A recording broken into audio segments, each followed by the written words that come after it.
there, Vault Dwellers. Follow us as we take a topic from the Fallout universe and discuss it in a group of diverse individuals. We are the Fallout Roundtable. Join us, the conversation has already started.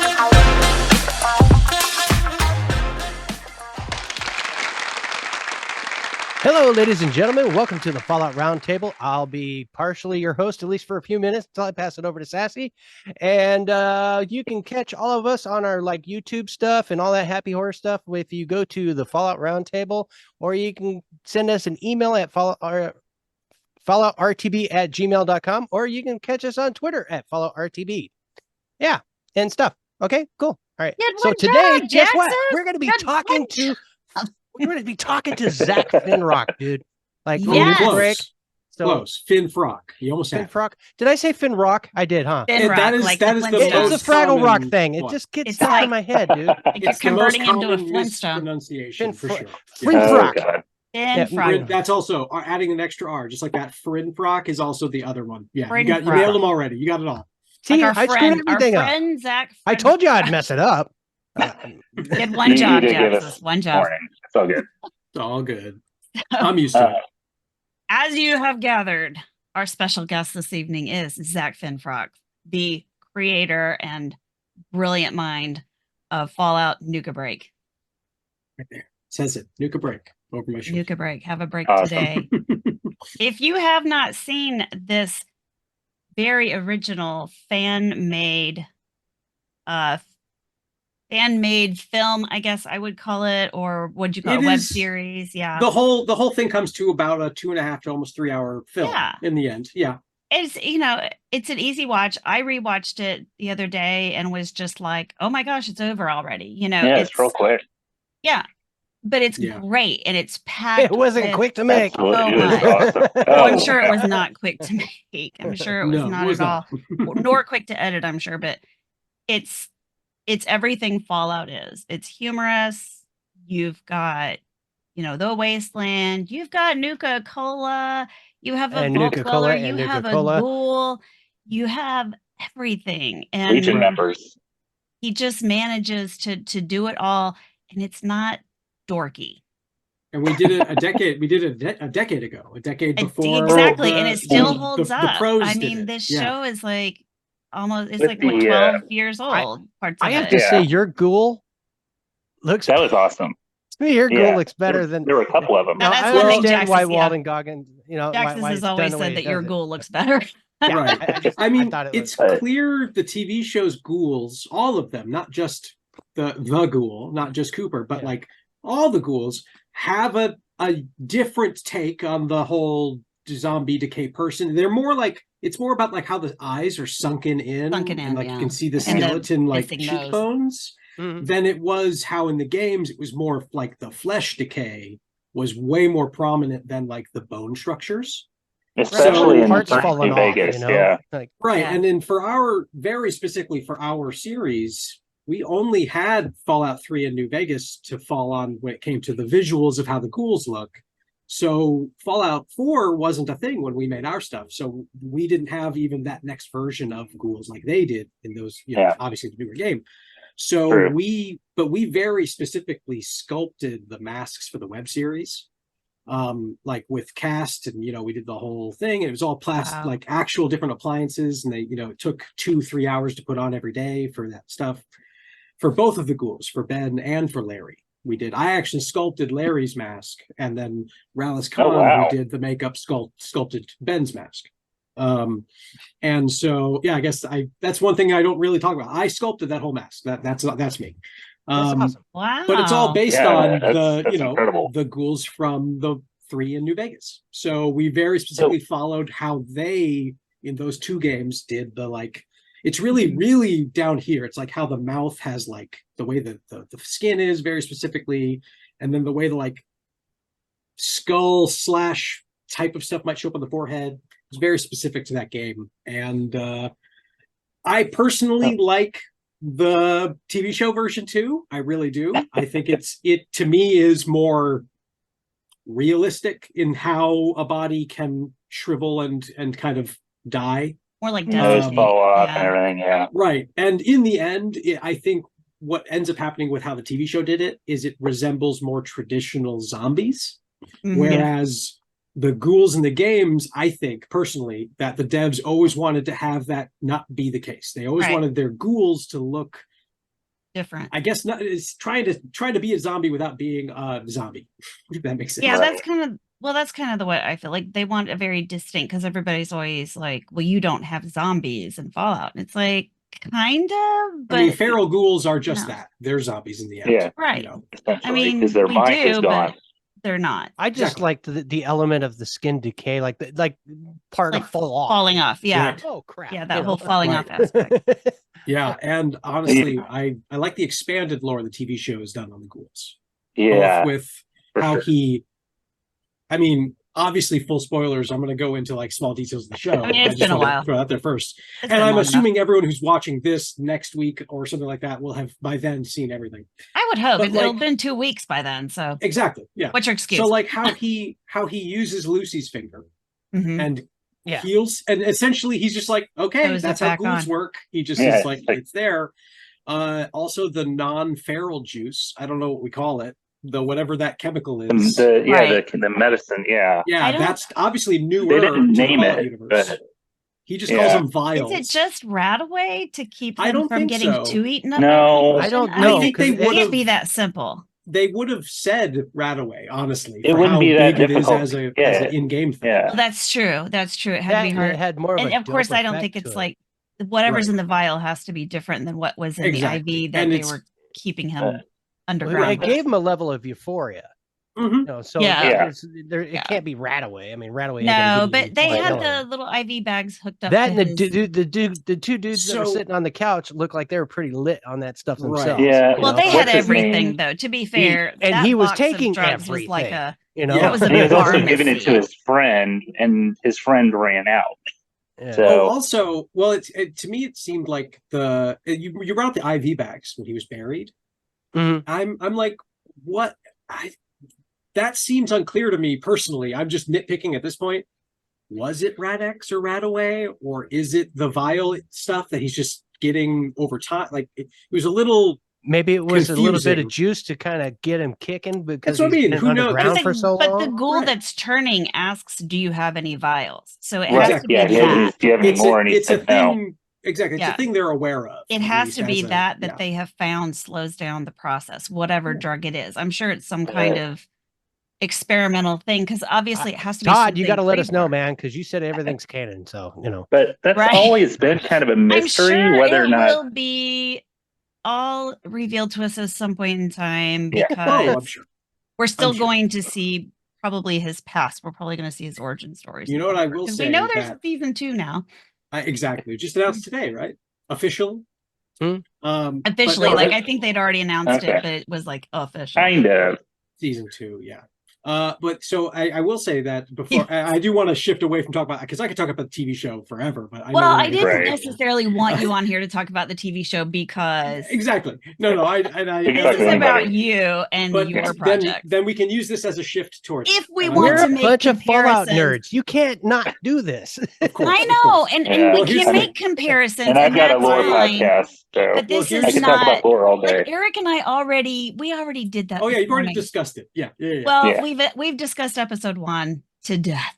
Gotcha. And we Exactly. took over an hour to We do that. So picked it apart. We picked it clean. Those bones are clean. Exactly. So, well, here's what I'll do. I'll do one more comparison, and that will lead us back to my stuff. Okay. Something that I noticed in the show that they did, that is also something that we did in Nuka Break, specifically the web series, is obviously the greater conversation around a feral ghoul or a ghoul going feral. And for Ben, very specifically, starting to go feral in season 2, Right. James, the ranger, Mhm. he comments, he says his name, and he says, that's how you remember, that's how I you caught that stay too. sane, is you repeat your name over Mhm. and over. You remember who you are. Right. And that's literally what the ghouls are doing in the TV Yep. show to You see not it with turn feral, Martha is first. I'm Roger. Yeah. I'm Roger. My name's Roger. Uh-huh. Like he's just repeating his name over and over again. And you see it when he with started doing Martha that, in the freezer. I was like, Okay, we said that first. We said that's how I it's know, done and I first. wonder, I wanna like grab Jonah and say, dude, you got that from them, didn't you? There's no world that exists where they're not aware of Nuka Break.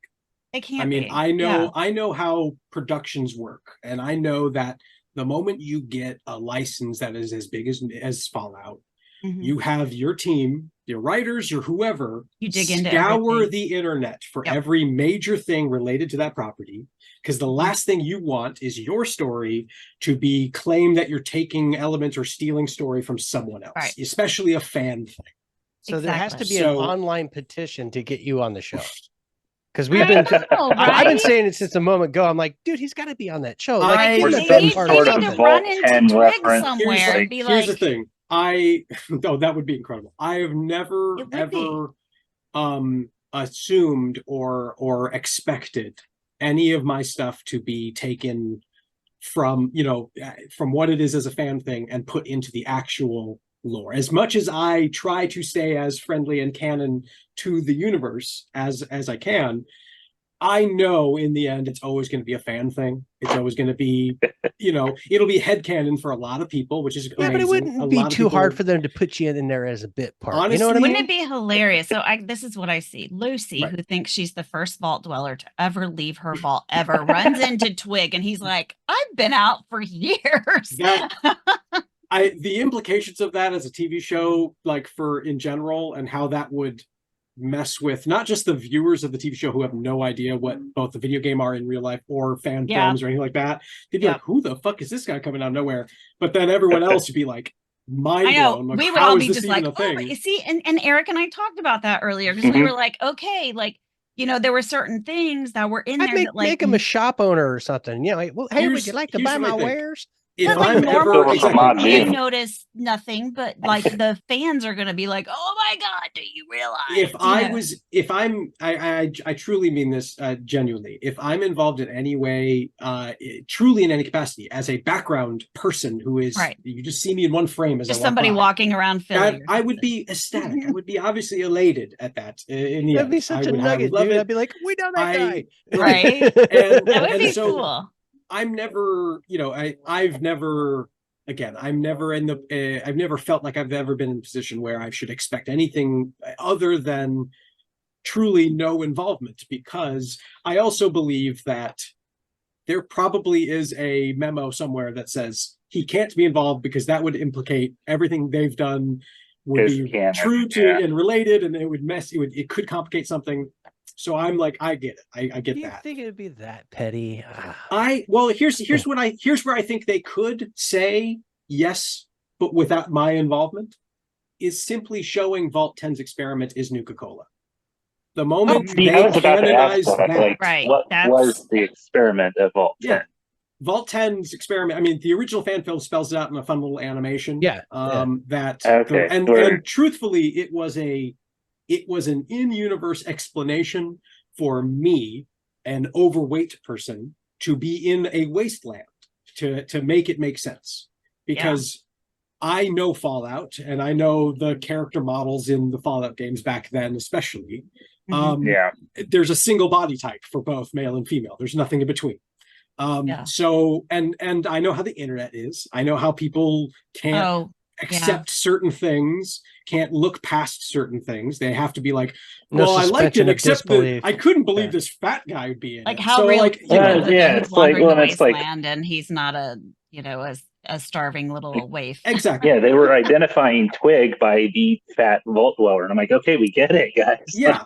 So the idea that the experiment for Vault 10, the one of the vaults that the games and now TV show have still yet to do anything with. So far it can work in the end.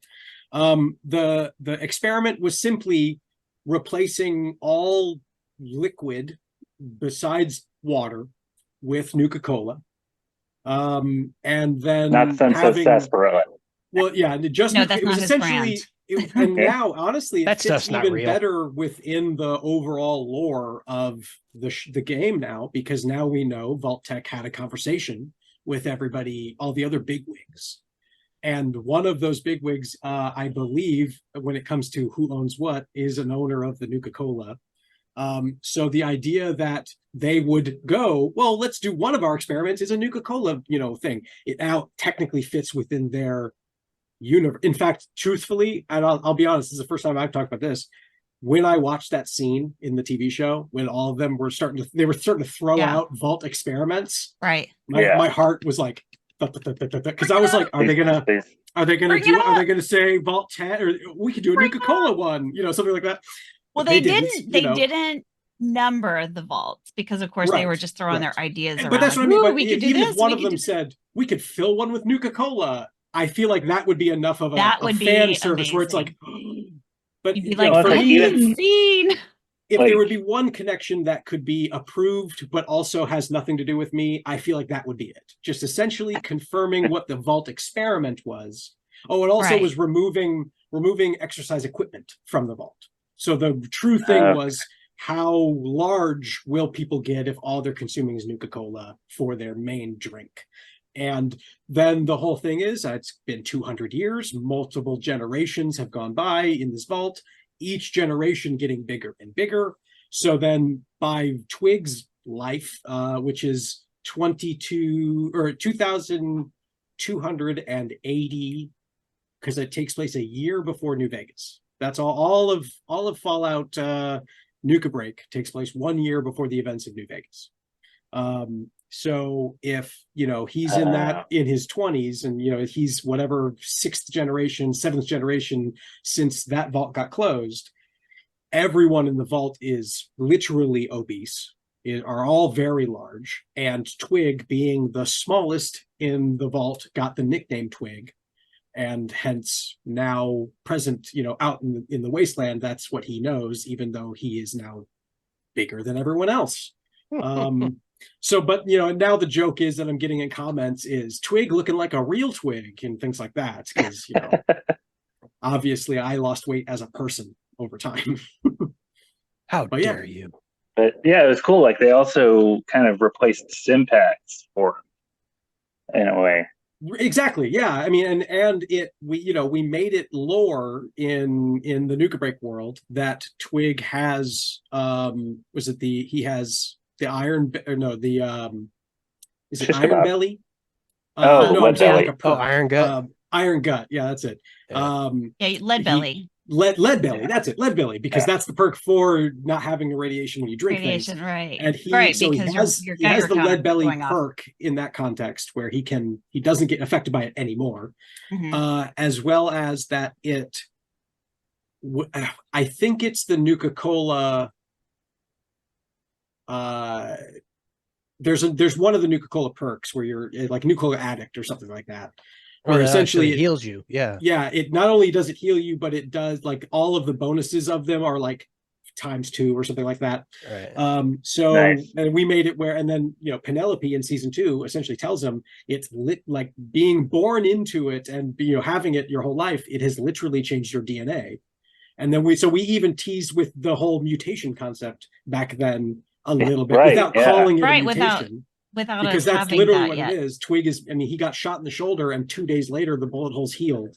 Right. So, and that's because he was drinking Nuka-Cola still.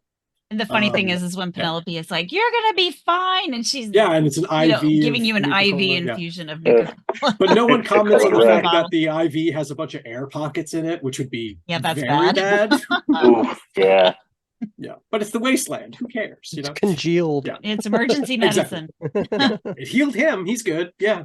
So now we get to see, present day Twig, and I say present day as in 15 years later. I think I haven't put an actual date on the short film when it comes to when it takes place, but I think just for the sake of everything with the TV show and all that, what's gone down, it takes place before the TV show, but only by like a year. It would be, 2295 for this new short. Okay. But even then, that still is based on 2280 to now. 15 years of in-universe time has gone by, and so a lot can happen in 15 years.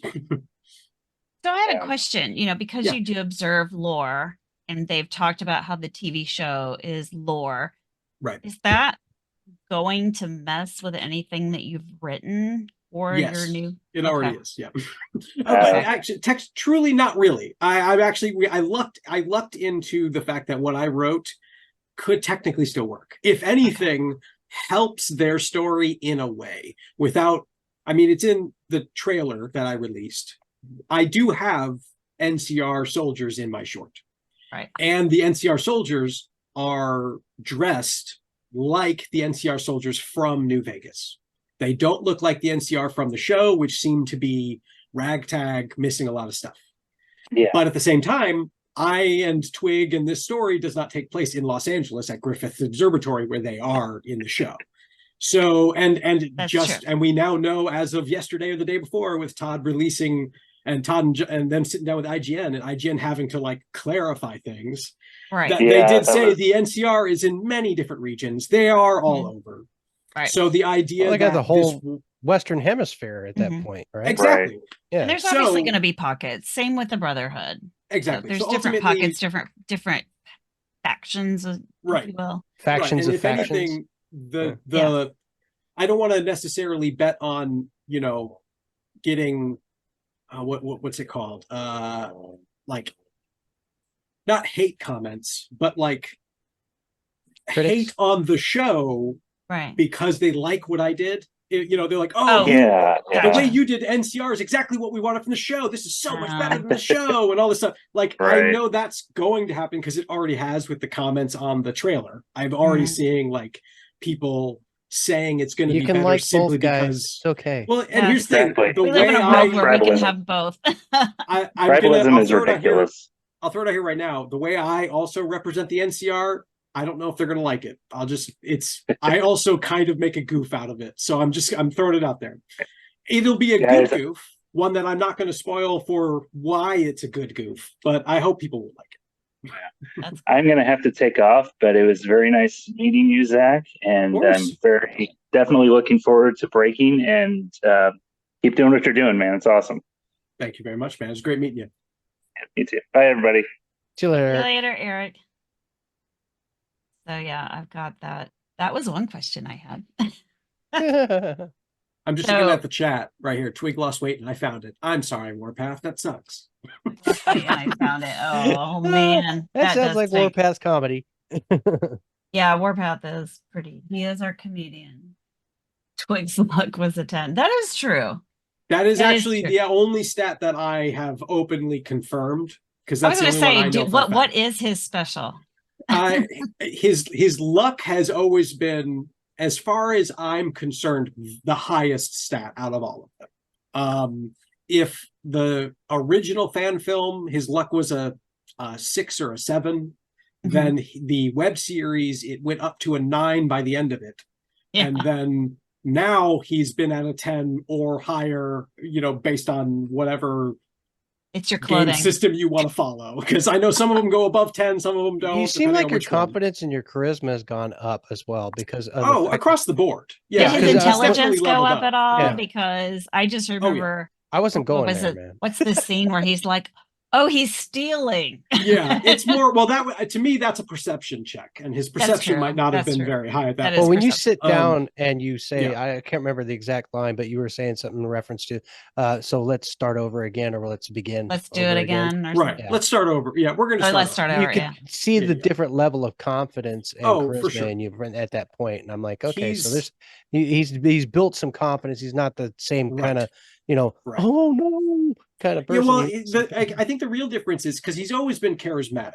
Like he's always had a high. I would say I always said that it was luck and then charisma, where it would go, and then everything else is lower than that. Essentially, your confidence wasn't very high at the beginning, though. Well, it seems more like you built into it.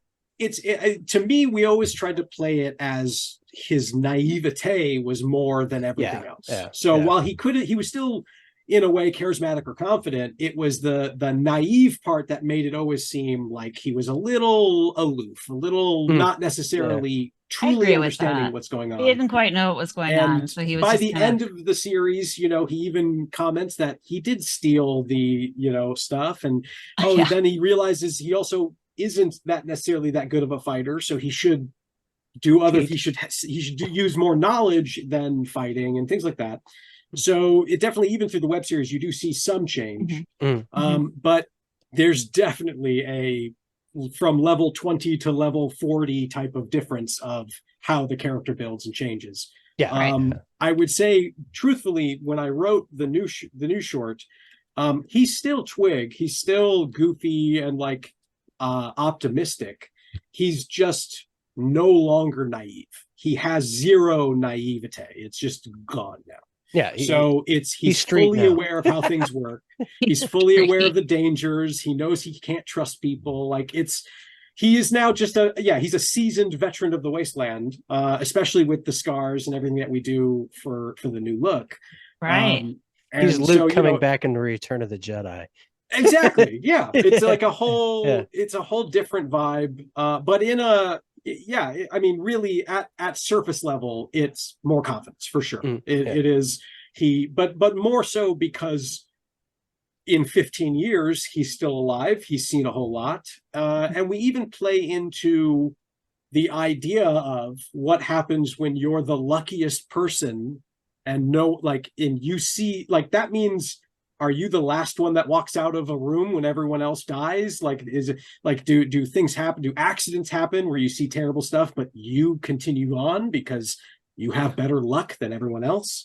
So there is like a kind of a question of, and that is also kind of why we have this. It's more of a solo journey because, maybe at this point he's a little like, I've seen a lot happen that, I'm the sole survivor. I'm the one who gets to walk away without a scratch. And I was kind of going to. It's easier on my own at that point. I was going to ask if there was any return, cast members. There is, but not. I will confirm, and I've said this already in comments and things like that.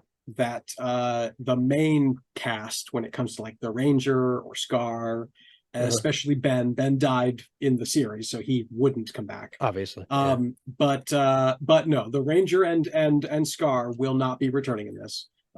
They both have definitely moved on from Fallout, which is totally fine. I have spoken to everybody, so it's not like I'm just doing this without talking. They're not only are they aware, but we've spoken about it. Tybee is fine with just no longer doing that, and I get it.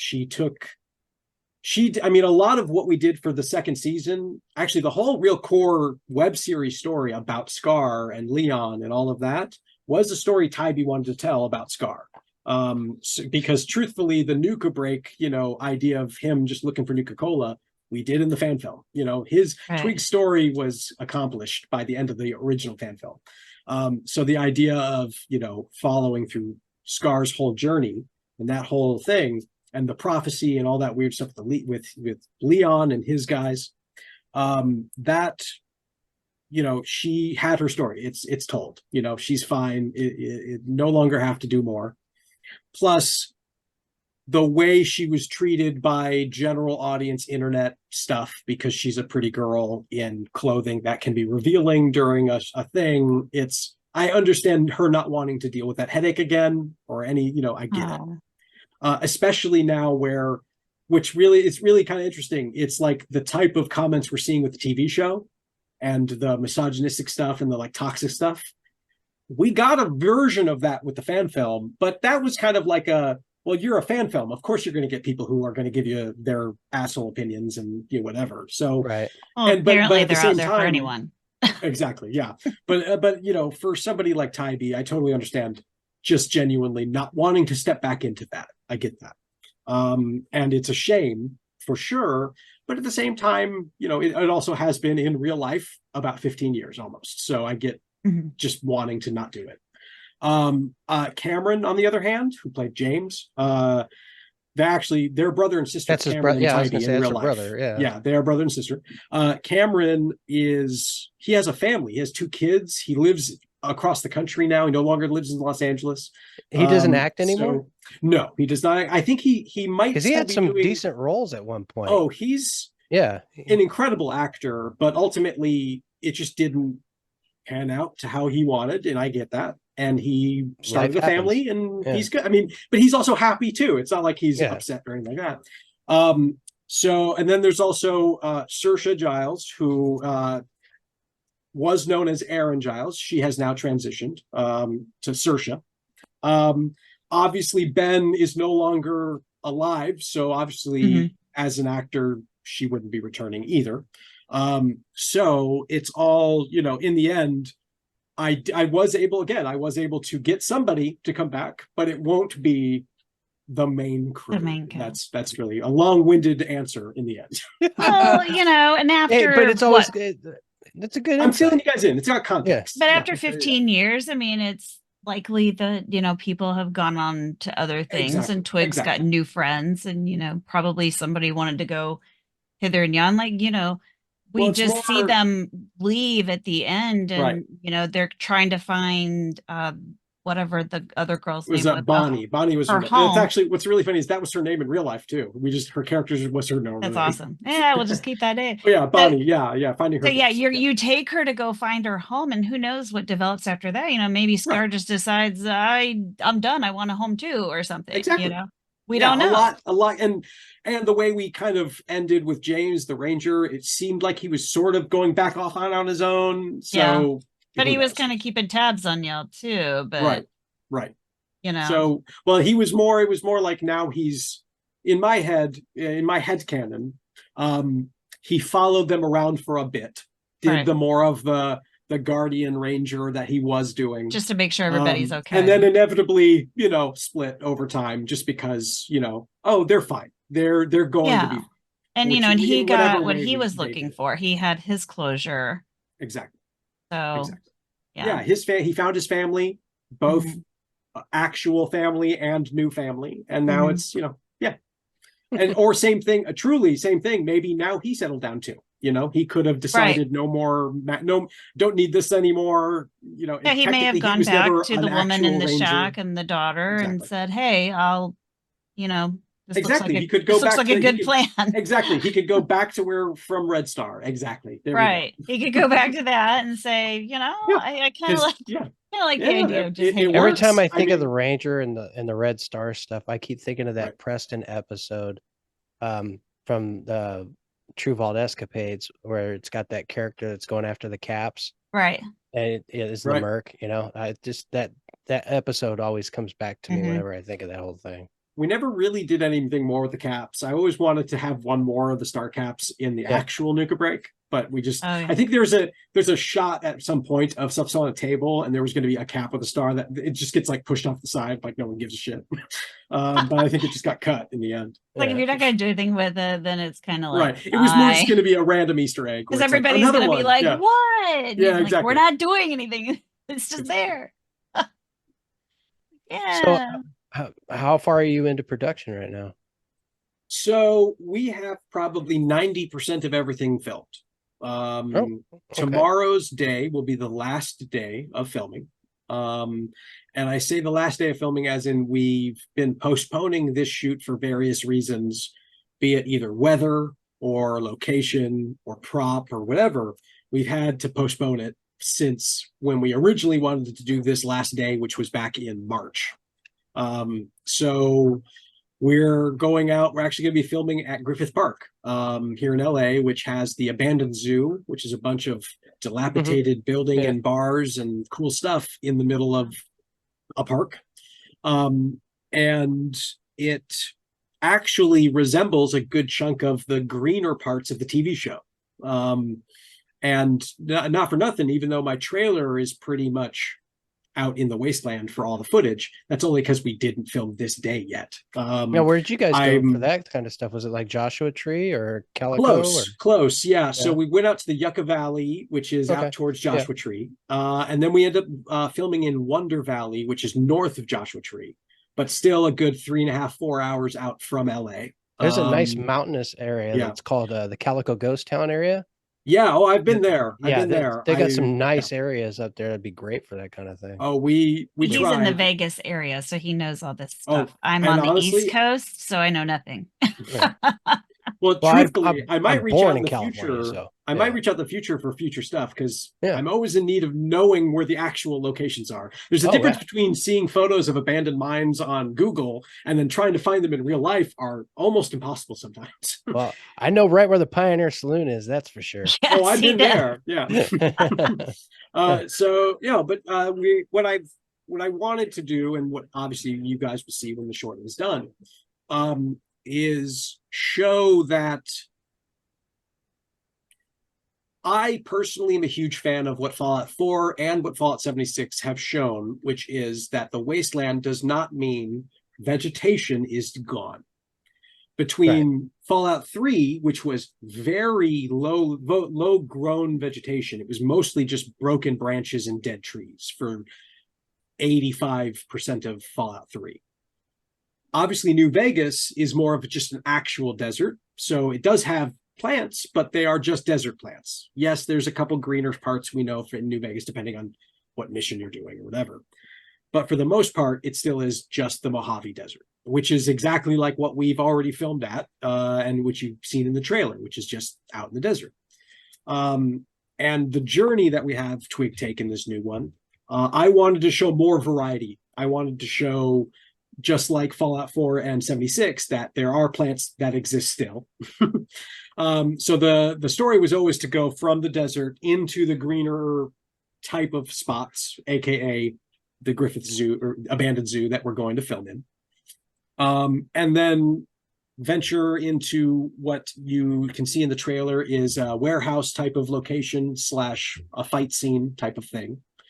And then exit that back into the green forest and then exit back into the desert. So it all kind of like in and out, if you will, of that area.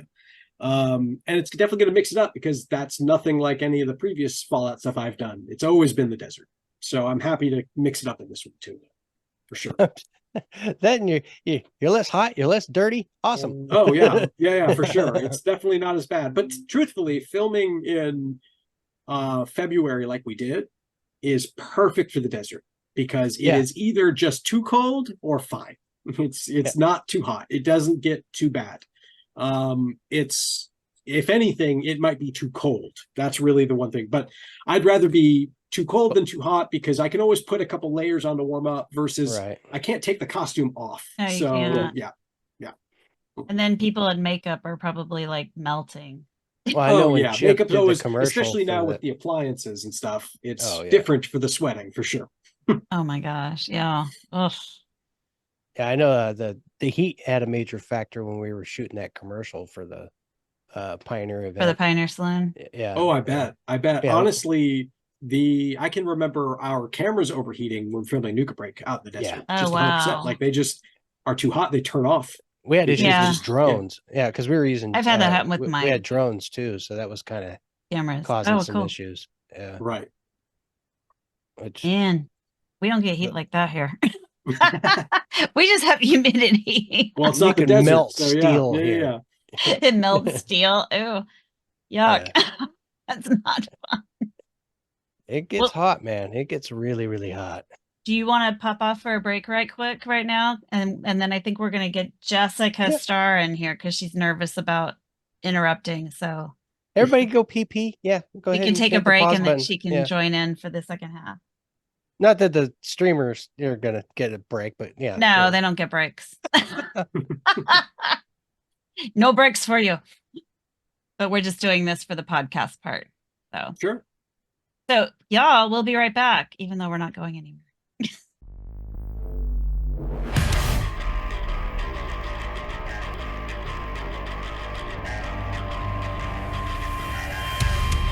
Hi, welcome to 3 Count Thoughts. Let me introduce the crew real quick. Hi, I'm Maverick Stone. I'm Romer. And I am Jaxus. Join us as we talk all things wrestling. Each week, we'll take a topic from the wrestling world, knock it around a bit, and then go over the week in wrestling from a strictly fan perspective. We can be found on all major podcast catchers. We can also be found at 3 Count Thoughts on both YouTube and Twitter. Or you can send us an email using 3countthoughts@gmail.com. Okay, are you ready? Ring the bell.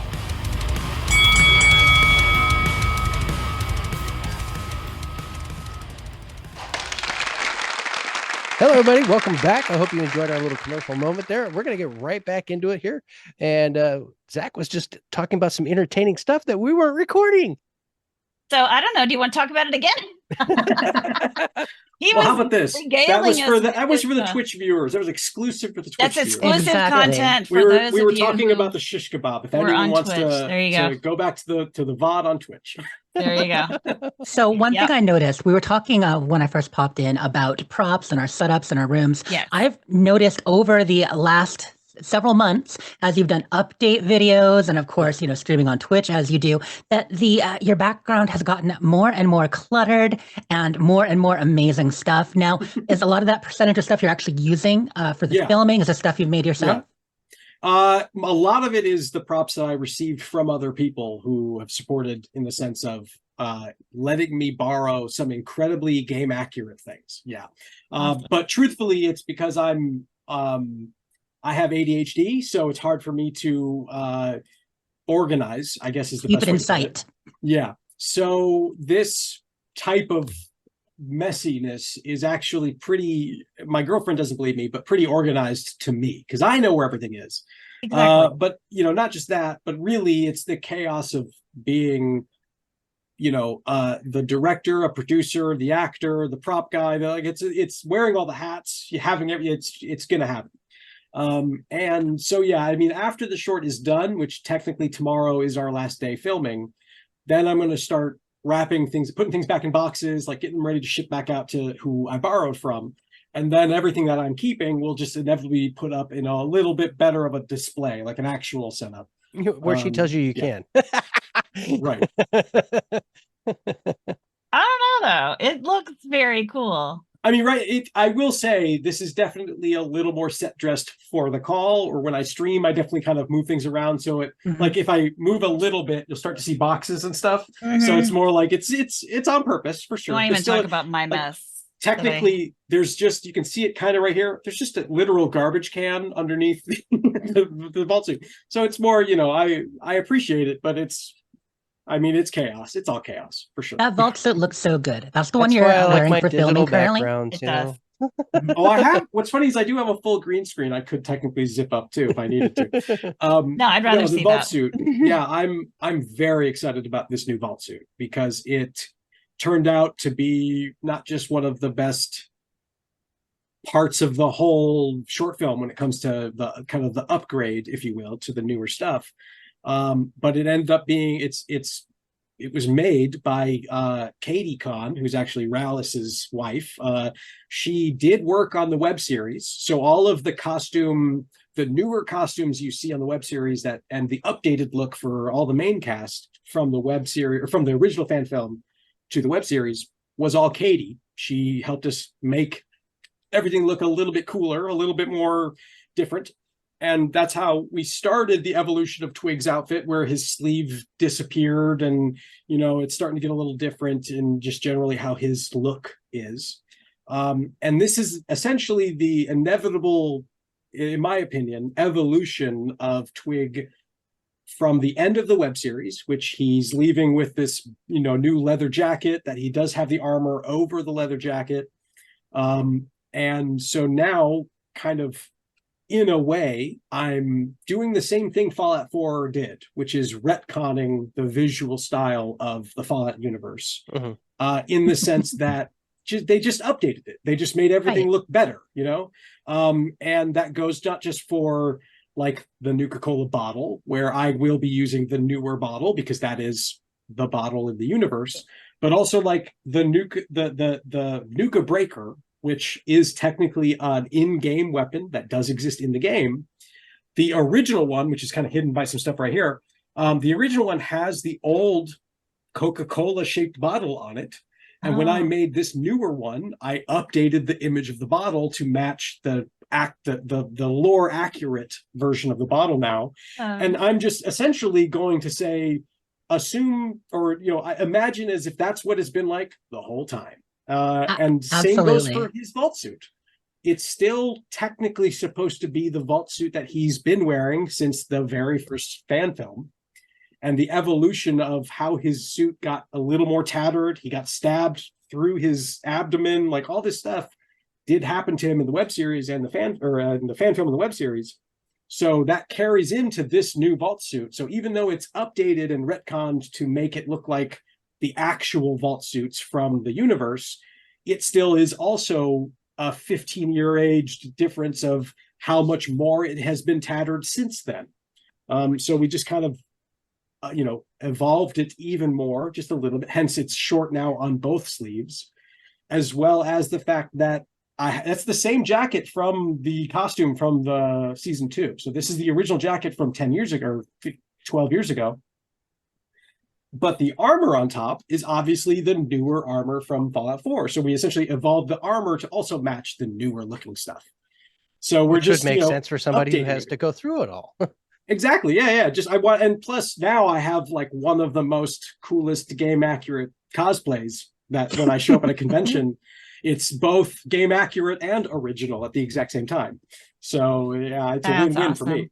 We would love to see you at a Good Springs event. I think that would be I'm planning to go this year for sure. Oh, really? That would be great. There's no way I regret missing last year, but last year was before I am even doing all this new stuff. So if you show up there, if you find me, I'll introduce you to Steven, who's the owner of the bar, and he'd be loved to meet you. I think I'm already I'm in some type of email chain at the moment about talking about this next year. Probably with Chip and everything. Yeah, it's just kind of all over the place. There's like 900 of us in those emails. Right, exactly, and including TKS Mantis. I literally was just on the phone with him this morning talking about it, and he was like, "Who are you talking to? I can reach out." And I was like, "I'm going to be there regardless. We'll figure it out." Yeah, I'm going to do. I might not go all out, but he was like, "You should bring a table. You should bring a banner. Like, you could do autographs. It could be a whole thing." And I'm like, "Sure, we can make that happen." Yeah. I mean, I've been to conventions for Nuka Break in the past, and it was cool because people knew what it was.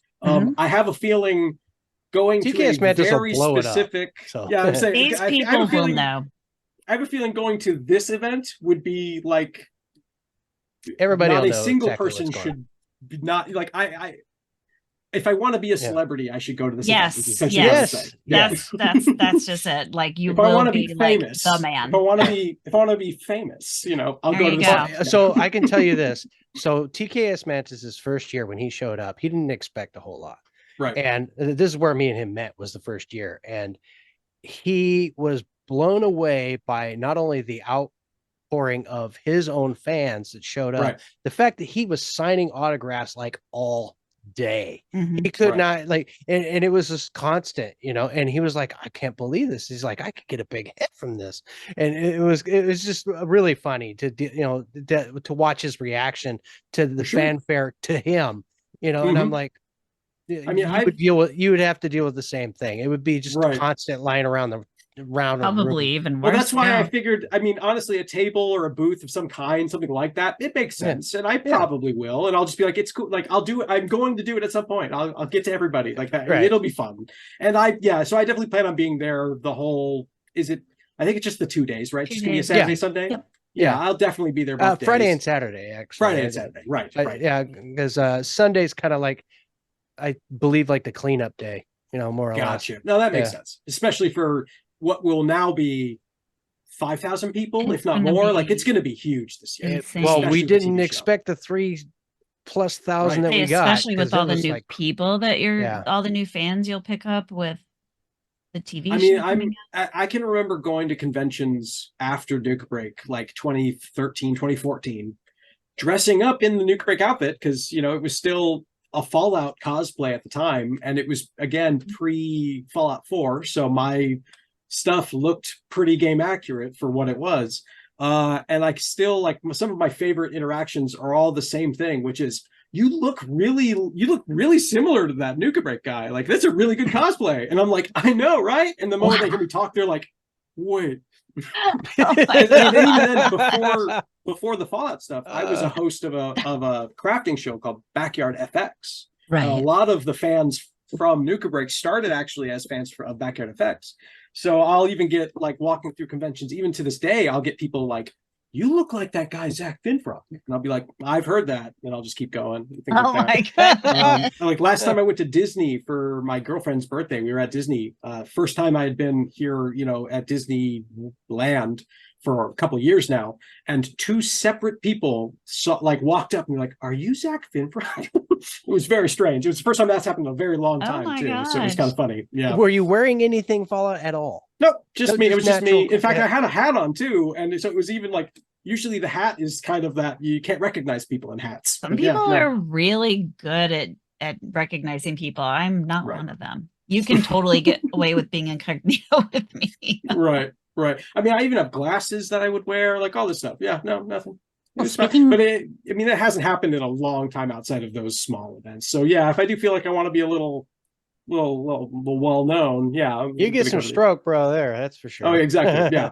If I want to walk away with the biggest ego I've ever had, yeah. Yeah, your girlfriend might not want you back after that. It's like, go away. I don't have room. I actually for your told head. her, we talked about it. I was like, honestly, if you want to see a weird situation where I'm treated as a celebrity, it'll be an event like this, 100%. Like, you should come to this thing. Yeah. It's going to be fun. It will be. We'll get free drinks. We'll get, it'll be great. Watch people make a really big deal out of me. It's going to be really weird. Truthfully though, I love to talk to people.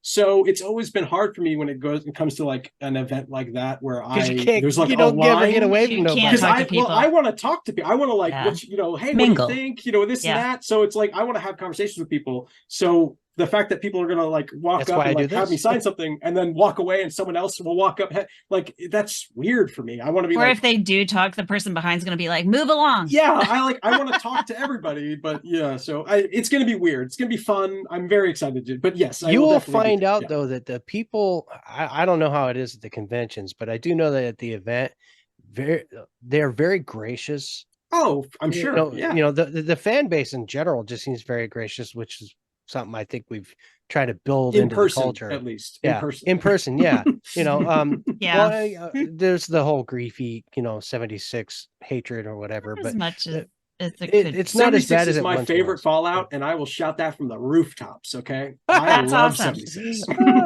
I know you've been playing it, and I wish you were on PC because that would be a lot of fun. But I will be. Are you playing on Xbox, man? On all of them. Well, I started. No, here's the thing. I am a PlayStation guy myself, and I have over 700 hours on PlayStation on 76. And yet I'm only like level 200 something because I base build like crazy. I'll spend so many hours base building. But yeah, you and Sassy can hang out for days. Here's the thing. When Fallout 4 introduced base building, I was like, it can't get any better than this. The only way it could get better is if there was a co-op mode where I could show my friends the cool things I built. Right? And you can build that's anywhere. What 76 became. It was like 76 is I can actually show people the cool shit I built. Yes. That's not the only reason why I like 76, but it is one of them for sure. It is definitely one of them. But yeah, no, I will praise 76 forever. My PlayStation though is starting to overheat and turn off. So I have to get that fixed. So I was like, well, I want to play I don't want to play 4 right now until the update next week. So I can't start 4 because if I start 4 now, the update's going to fuck everything up, and I want to. I'm going to be all mad. You're going to be like, "Damn it!" Well, I also downloaded. Start over again. Well, I also switched to the Xbox for Fallout specifically because of the mods. Because on Xbox you can actually mod with real new models and textures, whereas on the PlayStation you can't. Right. PlayStation's very limited in that regard. It's strange. I'm not sure why they don't want to include new stuff like that in a mature rated game already. I don't get it. It's and even no then, external assets. It's there's no porn or weird stuff on the Xbox mods. It's not like they're allowing that over there, so it's whatever. But there is a Nuka Breaker mod for Fallout 4 available on the Xbox, and I'm like, oh, that's incredible! I want to play. I want to use that. Well, sure. And then the moment I download, literally the day I download that mod, and I'm about to stream that run where I can get the Nuka Breaker in Fallout 4 and have so much fun, they dropped the announcement of the next gen, and I was like, well, shit, I can't start now, otherwise it'll break that mod and I have to do whatever. So I have to wait. So I decided to play 76 on the Xbox, and because I have Game Pass, so I was going to just play it through Game Pass, and then they made it free. If you have Prime, they made it free on Xbox and PC to add to your accounts. So I have added the PlayStation or the PC version, so I will be playing the PC version as well. I just don't have a good gaming rig yet. My plan right now, I just got a new job, so my new job is going to help fund a new computer, which I actually need for the new job anyway. And Everybody that buy new him a computer. would be Just great. buy him a computer. You Send see, it to like him. once Hey, you I'll start take it. playing on PC and you see what you can do on PC, you're like, console, believe me, console. I PC game. I've got 600 some. No, that's too many. I'll say 400 games on Steam. Like I've definitely played. I was on PC for a while too. Like I'm a gamer across the board. You know, I've owned most consoles. I won't say I owned every single one of them, but I own most of them. I have VR too. I have everything from. I started with the Vive. Wow. I now have the Quest 2. I don't have anything past the Quest 2 because I haven't had money. They're all really expensive. Everything But comes yeah, down I'm to a money. gamer, It's really you know, sad. for sure, for sure. I just want I'm paying for Fallout braces VR right to now, get so updated. like thinking about money makes my head hurt. Oh, I know, right? Yeah. Oof. Well, that So, is Wow, awesome. I just killed that right there.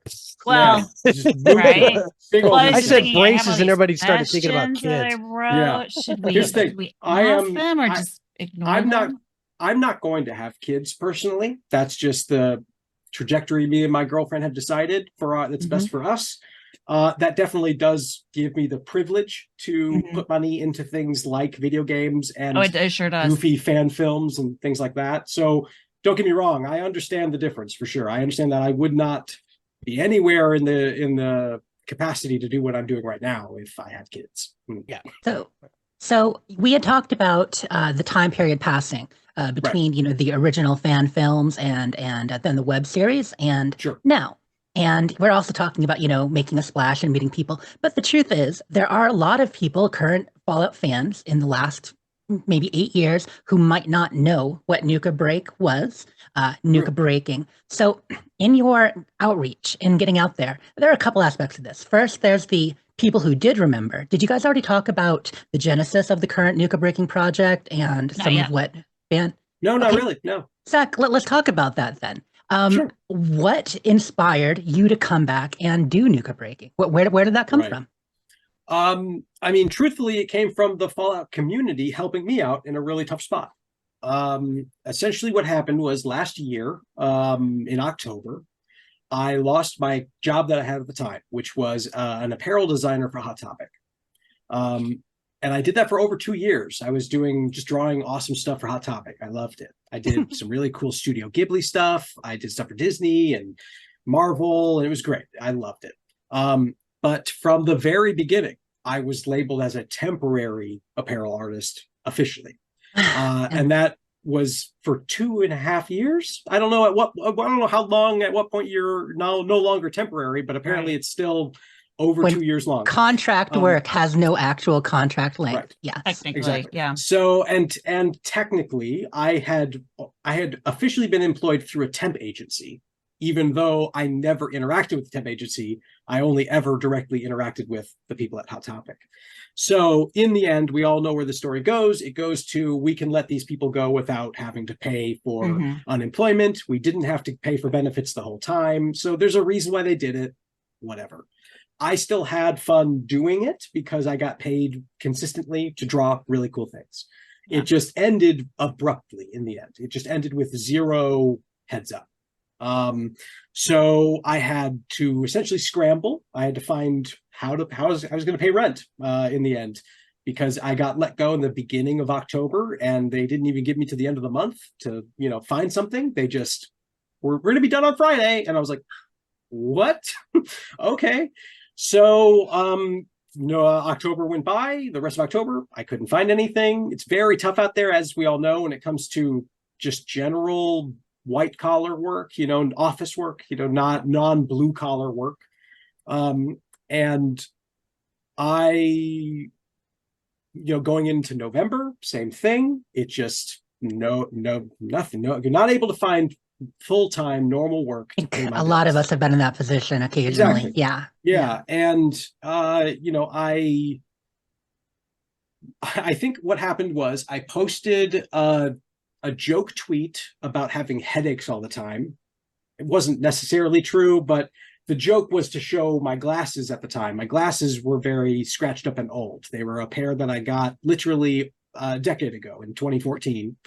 So I haven't been able to, because I'm poor, I haven't been able to get them fixed. So the whole thing was like, why am I waking with headaches all the time? And then, my glasses. And I took a photo of like showing how sketchy they were. Look at these. Yeah, look at why I have headaches all the time, Anyway, so the what happened was like a couple days later, a week later, Kenny reached out, Chad, all the Fallout stuff, Kenneth Figure. And he reached out through DMs. We had never directly spoken before that. Obviously I'd followed him on Twitter for a while. I at the time followed him and a couple other of the Fallout, content creators. And I think because maybe he commented on a Nuka Break post back like years before, and I was just like, follow, that's fine. But yeah, he reached out and asked if I had gotten my glasses fixed. And then I just gave him the spiel, same as I just told you guys, lost my job, looking for work. It sucks. I don't know what I'm going to do. He can do magical things for people. Well, now. He suggested I ask for help. He was like, well, have you ever thought about a GoFundMe? And yes, I mean, who doesn't when they need money? Think about crowdfunding it, sure. But you don't want to ask people. There are concerns. Exactly. There's the egotistical or pride or whatever you want to call it when it comes to, in general, publicly asking for help. That's shitty and difficult. It shouldn't be, but socially we've been programmed to not want to ask for help in that way, in that capacity. So there's part of that. Plus, I didn't have the reach that I did back in the day on the internet, my tweets, my videos, my whatever. Nothing. I'm getting 1 or 2 likes. I'm getting 200 views. It's not like it used to be, which is fine. I didn't continue making content the same way after everything that happened at Wayside and me doing different jobs. And I started to essentially just fall into doing stuff for other companies or other people instead of my own persona, my own public whatever. So I get it. People forget, they fall out, they unfollow, or the people who were following me no longer use those social medias or whatever. It happens. You're already talking to the right guy, though. Yeah, I mean, well, here's the thing. Much, he suggested it in the sense that I essentially put on the GoFundMe, Zack of Nuka Break needs help. And then he would help share that within the Fallout community. Obviously, he doesn't have a small number of followers. His followers are in the tens of thousands on his Twitter. So I was like, okay, why not? Because at the very least, I'll get a couple $100 that'll pay for groceries while I continue to look for a job to pay rent. Right. And then in 2 days, I got all the money I needed to pay not just the back rent, but the next month's rent. It was like 65, 70 people donated, and that was enough to get me about $3,500, which is what I needed at the time. And a lot of the comments, a lot of the positive stuff that I got from that experience was people just saying, hey, we really like Nuka Break, and I'm happy to help you out right now when you need it. And it was like a very extremely humbling and extremely heartwarming time where I realized there's a group of people, like I'm literally getting emotional right now talking about it. There's a group of people out there who remembered what I did and liked it enough and wanted to support me even now, even though I haven't been doing it.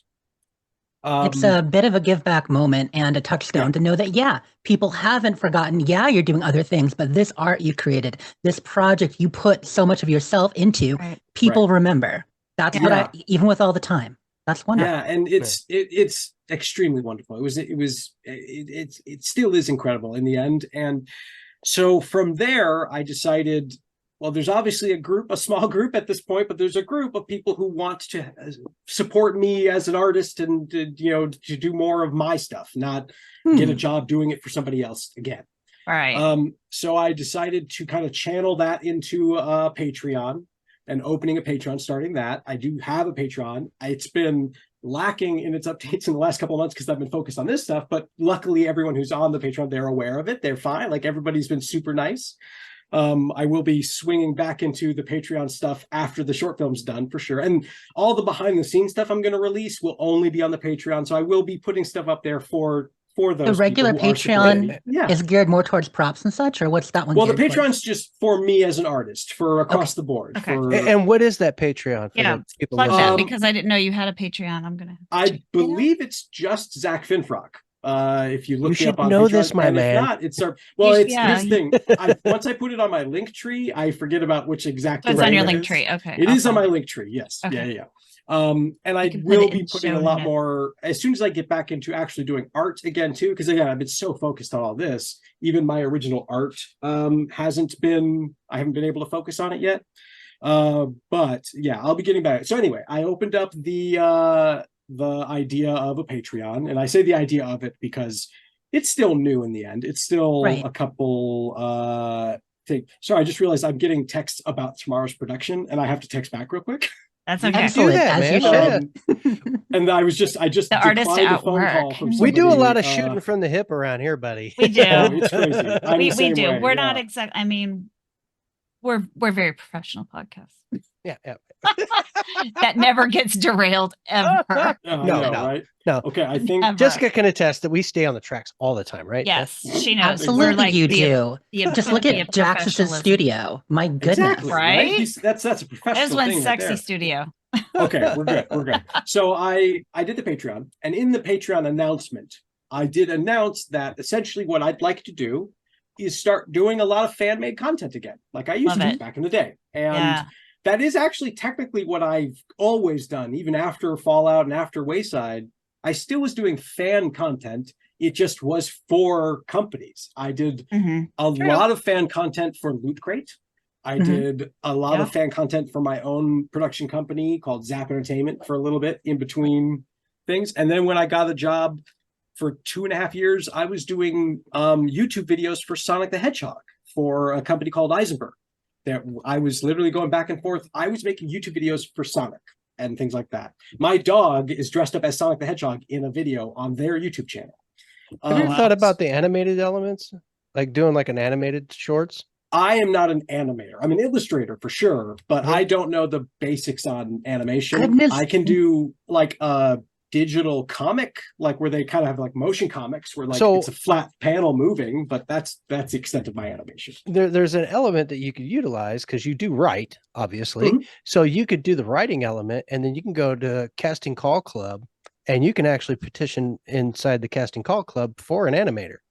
True. I mean, I've looked into like Fiverr. I've looked into the idea of like working with, and I actually know a couple of animators. I'm sure you have in general, contacts. yeah. Mhm. But it's more, I have ideas for cartoons for days, for sure. I could do that's that what too. I'm saying. It's like I could see the wheels turning, and I'm like, you can utilize so many different elements.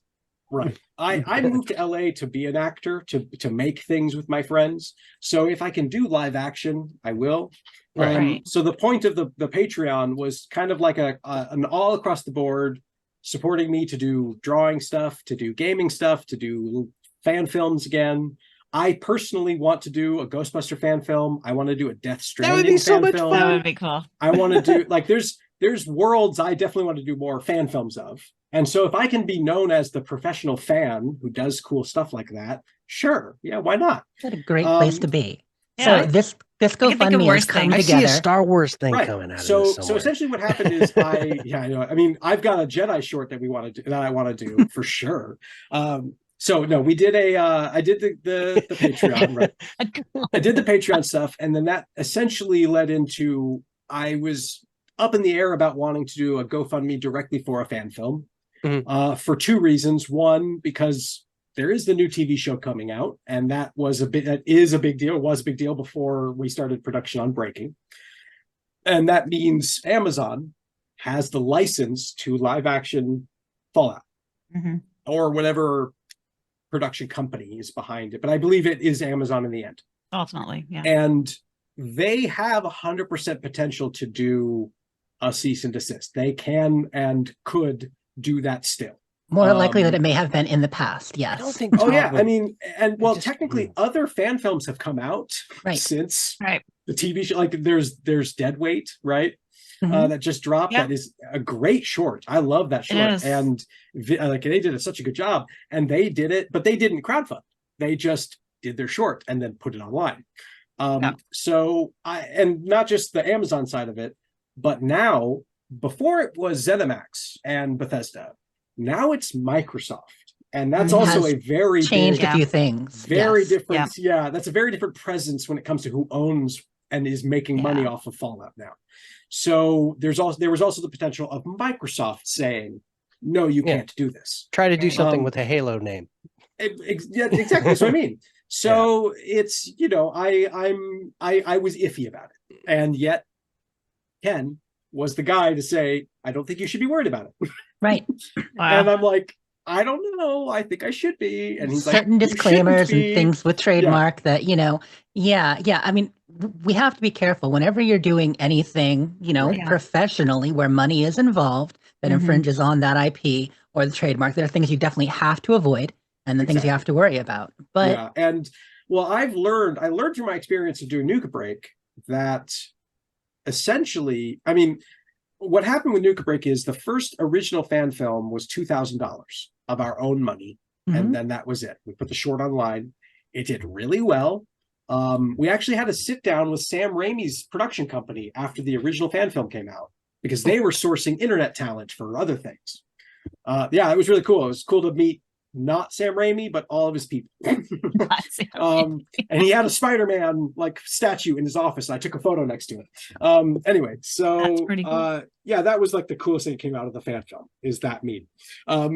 And then, but never anything from Bethesda, never anything from them publicly or privately. It was just, they didn't give us a cease and desist. They didn't tell us to take it down. We make a very blatant point to tell everyone this is a fan-made thing. You do. In the very Absolutely. beginning. So, and we did for the web series too, fan-made, not related. Like, and I will again for Breaking say this is a fan-made thing. It's not official.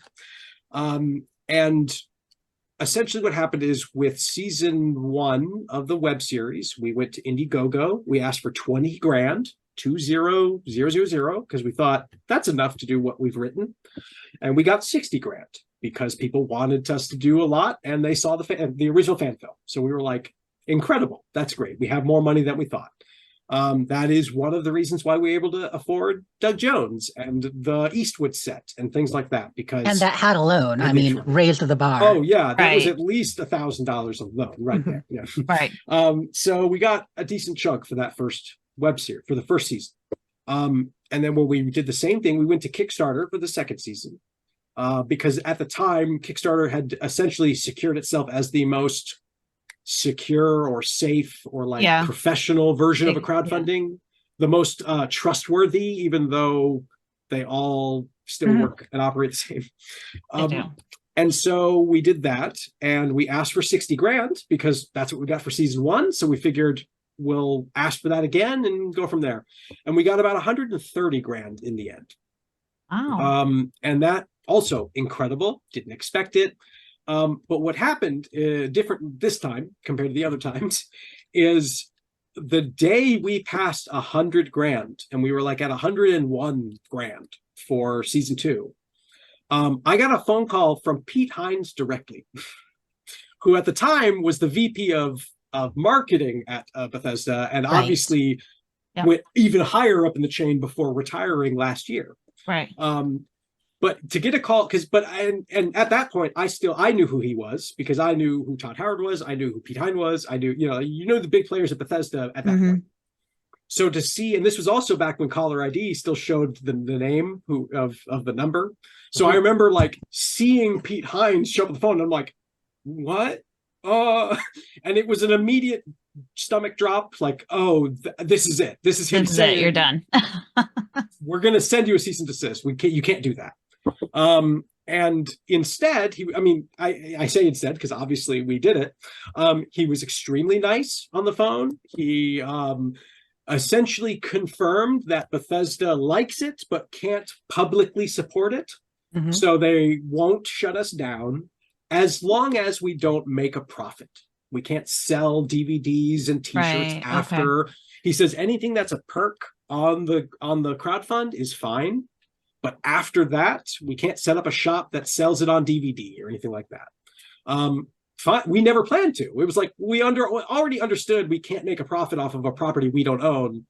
Otherwise, we're going to risk any and all types of cease and desists. Exactly. So with that knowledge, essentially, that's how I'm playing this one in the end. I don't plan on making a profit on it. I can't make merch. I can't sell things after the fact. So I think, I mean, that and talking to Ken and his, like, you shouldn't be worried. I was like, okay, we'll do a crowdfund for this new short. In the end, I only asked for $5 to $7.5 grand because the story we wrote was simple, and I figured we could get it. And technically, if that's all we got, I definitely could have filmed a version of what we have, not as good as what we were able to do still. But even then, this is the smallest production outside of the original fan film from 2010, 2011. This is like second only by the fact that it's got better props and costumes. But even then, it's a smaller crew. It's me and like 2 other people for the majority of the shooting. We're not filming on like a cinematic red camera. We're just filming on a Sony little small cam. Yeah, a lot's changed technically, when it comes to visual, so we don't need you get better. Yeah, you've got better tech now. Yeah. A lot, it's really, really cool to see the support. It's been truly insane to see how many people have come out. Like we're past we're somewhere like 320 donators, and we're less than 1,000 away from $25,000 right now. And technically $25,000 was my last stretch goal that I haven't figured out what that stretch goal is yet, only because I didn't think we'd get to 25 in the end. Truly, I'm very happy, but my confidence of hitting this far past our original goal, I was not expecting. Again, I'm very excited that is what has happened. I think what the stretch goal will end up being is a post-credit sequence that I can now, with the additional funds, if we do hit 25, I can take the time to take some footage that we filmed and essentially create a post-credit sequence that then will also open up for more. And that, I mean, just like all the other stretch goals, is only possible from the little extra bit of money we got, because now I can put that towards visual effects, or put that toward, because the idea we have for a post-credit sequence requires part of what we're going to film tomorrow, as well as part of footage we already shot getting edited with visual effects to make it work. So, I mean, it's going to be fun, and I definitely plan on doing more. This vault suit is not a one fan film vault suit. This is a multiple fan film vault suit. Built to last. Good deal. Exactly. Yeah. Now, do you have any original projects in mind? Yes, but nothing super concrete. I think if I do an original thing after this, it would be more in a webcomic or comic book type of vein. I have ideas and characters for original content that way, and that actually I would lean more on the Patreon for in general. Right. I might crowdfund a version of that once the actual product exists a little more in tangibility. But truthfully, if my 2024 is multiple Fallout short films, I'm happy with that in the end. Like I have no problem. I'm not aiming for a web series right now. I don't want to do a multi-series, I want these shorts to be short films, something that you could sit down for 15, 20 minutes, enjoy, and that's the chunk of story.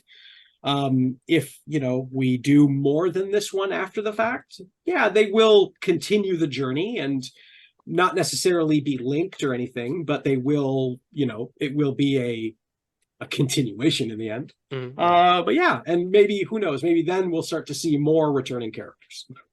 Cool. It all depends. Did you have a lot of experience before you did Nuka Break with costumes? I mean, like your props and designing and... Sort of. I mean, through Backyard Effects, we did that. We did about 35, almost 40 episodes for that web series, Backyard Effects, the tutorial series, DIY prop building, things like that. And when I say 40 episodes, that's an episode a week for almost... I was going to say it's only 52 weeks in a year, so that's less than a year. But the show itself lasted. I did the show for about 2 years in total. So obviously, not every single week there's a new episode, but it was more. I think it was the first 3 weeks were episodes, and then the last week of every month was a fan submitted episode. So technically 3 episodes a week or a month. Either way, a lot. It was a lot of work.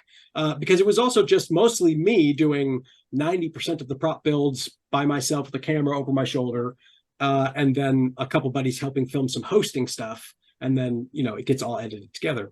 So I definitely had the experience with the prop building. And that's why, like, I built the iBot in the original fan film. All of the costumes were me putting things together. I bought a mummy mask appliance that was used as the ghoul makeup. That's what we used, was a mummy mask, painted green like a ghoul. And that's why he has a nose in the original fan film, because that's the nose on the mask. We didn't want to cut or do anything crazy. And that's why, obviously, when we sculpted a new mask for the web series that is accurate to a ghoul, that's when we did the nose thing, for sure. But yeah, so it wasn't the costume stuff wasn't super crazy. Actually, you know what? In fact, hang on. I'm not gonna be able to hear you when I take these out. Just a heads up. I have over here. Yeah. This is the original vault suit. And, in the end, this vault suit is just a Dickies jumpsuit. Like, It's nothing special, right? It's just, I even has the tag and stuff. And this 10 is just me hand sewing a cut up yellow t-shirt onto this. Same thing, cutting, like I cut up, like you can literally see up close, it's the collar of the t-shirt cut out and then just literally sewn on. I used duct tape for my kids when I was doing, they wanted to do vault suits. I used duct tape, yellow duct tape for the lines. Yeah. The collar of the vault suit itself is just the actual normal collar folded in on itself and sewn in on the inside, so it just becomes that small collar on the yeah. So it really is just that. Like, it really is nothing else than just an old jumpsuit.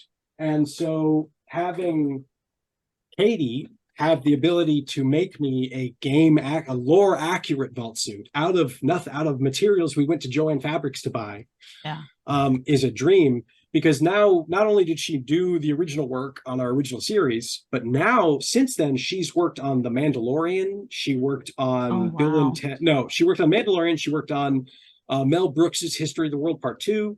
She worked on The Boys. But so she's currently working on one of the newer Marvel movies. I can't technically say which one, but it is one of the superhero ones.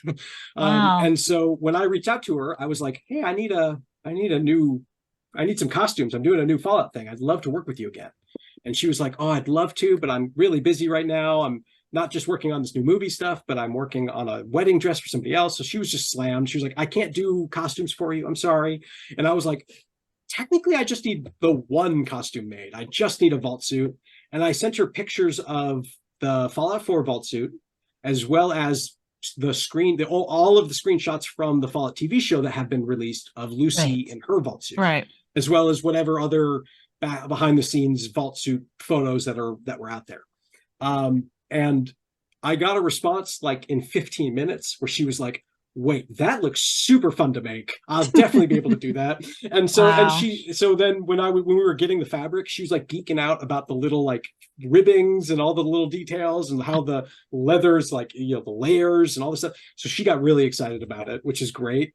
No, she did an incredible job. It took her like 2.5 weeks. And putting it on as for the fitting and taking it home, I put it on and it was great, but it was like brand new. It's bright blue, not dirty. Everything you had to go slide in the dirt for a while in it. And it looked like the vault suits in the show. They looked clean, it looked nice. And from there, it was just kind of like I brought it home, and so all the distressing on it, all the holes, all the gunk, everything on it, I did.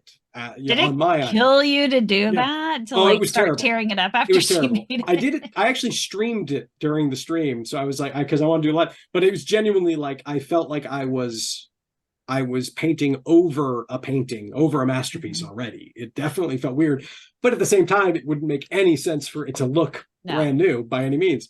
And I feel like I keep going to the wrong side. We found why is it so dark all of a sudden? Oh, because it's dark out now. You can actually see it here. This is shiny. It's a shiny gold. the gold in the video games is like metallic shiny. Mm-hmm. And then the TV show, they almost went with like a matte glittery shine. So we found that this is a spandex that is actually right the perfect middle ground between the TV show's version of their yellow and the game's like super reflective, like metallic version. So I think we actually got a little more game accurate than the TV show. Just saying. But yeah, I'm very like the whole across the board. All the props are 3D printed, so they match directly the models of the game. Or like in my case, I remade the Nuka Breaker to not just update it to match the bottle, but I added lights in this one. And technically, it is now more lore accurate than the first Nuka Breaker, because the first Nuka Breaker I made using photographs of it from the game, but not like all of them, because technically the only thing that had been out at the time was the announcement of the Gunrunner's Arsenal DLC for New Vegas. When they announced it, they showed a picture of a guy holding the Nuka Breaker, and that was the only photo of it. And I took a leap of faith to like I didn't assume, but I hoped that that was a reference to Nuka Break. And I was telling everybody, I was like, that has to be, it has to be. And they're like, why? Why would it be? They have Nuka-Cola stuff all over Fallout. Why would it be a reference to the show? But the Nuka and I'm like, Breaker. Well, here's the thing. Here's the difference. In my opinion, it was before we knew the name of it too. We didn't know it was going to be called the Nuka Breaker. They just showed the photo of a guy holding this sign that said "Take a Nuka Break," and that is a phrase in the Fallout universe prior to Nuka Break the short. In fact, that's where the Nuka Break name comes from, because of their term "Take a Nuka Break." And there are billboards all over Fallout 3 that show that phrase, "Take a Nuka Break." Right. But that billboard does not exist in New Vegas. There is not a single billboard in New Vegas that is a Nuka-Cola, "Take a Nuka Break." So when they added a "Take a Nuka Break" to New Vegas, I was like, there's the only reason is because we made a short film called Nuka Break. So they're adding it for us. And everyone was like, that's a leap. That's too much. And I'm like, and I say everyone as in the rest of the crew, friends, the actors. I was the only one who was like, no, that's for us. So we, in season 1, when Twig sees the shop and knows Nuka-Cola's in there, he sees it because he sees the Nuka Breaker as an actual sign outside the shop, which in season 1 is just a CGI addition that we were not planning to do. We did it in post because we saw the screenshot. So we had somebody take that screenshot, make a 3D model best they could based on that one screenshot, and then we put it in that one shot of there it is. And then after that, after season 1, it was then inevitably confirmed that it is a reference to us by one of the devs. I love that. Which is great. And that was all I needed. Great, cool. And then so we built it for season 2, but even then when we built it, it was before the DLC came out. So we still only went off that one screenshot. So it's now this one is actually more game accurate in the sense of how the pole is connected to the sign and all this stuff. Little changes, but if you were to look between the two, you'd see big changes in reality. Yeah. That's great. It's all about I love that you added accuracy lights to it. That's pretty cool. Oh yeah, I had to for this one. Now that L wire is a thing, because it wasn't 10 years ago. That wasn't like a cosplay thing. It wasn't like a thing to just go to a store and buy or buy online. Right. Yeah. So now that it is, it's beneficial for me now. Exactly. So have you done other fan films in the last couple of years? We talked about some of the other work you've done for other people. Have you still been doing films? Obviously videos. You mentioned Sonic the Hedgehog. Right. And any original story films of that sort? No. So, okay. I would say the majority of the stuff I've done over the last 10 years since Nuka Break and stuff like that, while it has been fan-made content of like, it's like for Loot Crate, a big chunk of what we did for Loot Crate was fan film type stuff. We did a Firefly short called The Verse that, in my opinion, is Firefly the Next Generation type of vibe, where it's the same universe. It's just a new crew and a new ship, you know? That's how we wrote it. It's still technically, in my opinion, is one of the better Firefly fan films out there. Even Nathan Fillion retweeted it saying it was so well done. So I'm like, that's all I need. Beautiful. But even then, like, it was still a commercial for Loot Crate in the end. Like, but so Twig is your original character. You're both the actor and the writer for him. So, and people with their OCs, artists of different kinds, writers, all that, they kind of take on a life. So even though it had been 10 years and you hadn't done another story with Twig in between, have the continuing adventures of Twig been going on in your head? How hard was it to think about where he may have gotten to and ended up after 10 years? You know, truthfully, it's one of those things where if anyone had ever asked me up until, you know, December, January, recently, if they would have asked me about Fallout or Nuka Break or anything like that, I would have just said, we told the story we wanted to tell. It's good. I've moved on, just like most people. That a lot of that had to do with the Wayside stuff that happened. But ultimately, in the end, I just was like, just like before, I'm like, I'm ready to do other things. Yep. It was partially because of the TV show and the hype built around that, and then obviously the success of the crowdfunding for my rent that helped, you know, build the hype to me to actually do a new one.